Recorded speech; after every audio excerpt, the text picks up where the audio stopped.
स्विमिंगला जाता, जिमला गेल्यानंतर समजा मी तुम्हाला माहिती देणार आहे किंवा ट्रेनर आहे, मी सांगितलं की कपडे या पद्धतीने घालायचे, जिमचे ड्रेस असा असतो, येताना स्पोर्ट्स शूज घालायचा असतो मी, बरोबर.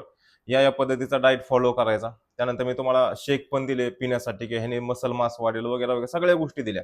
येताना तुम्हाला शिकवलं पण की असा असा व्यायाम करायचा असतो, असे असे पकडायचं असं सगळं सेटअप वगैरे शिकवून दिलं, ठीक आहे.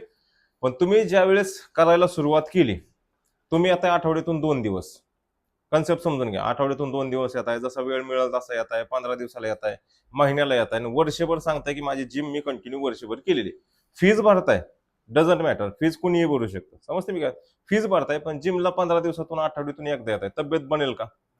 मग तब्येत बनण्यासाठी काय गरजेचं आहे? ह्या सगळ्या गोष्टी गरजेच्या आहेत का त्याच्याबरोबर कंटिन्युटी गरजेची?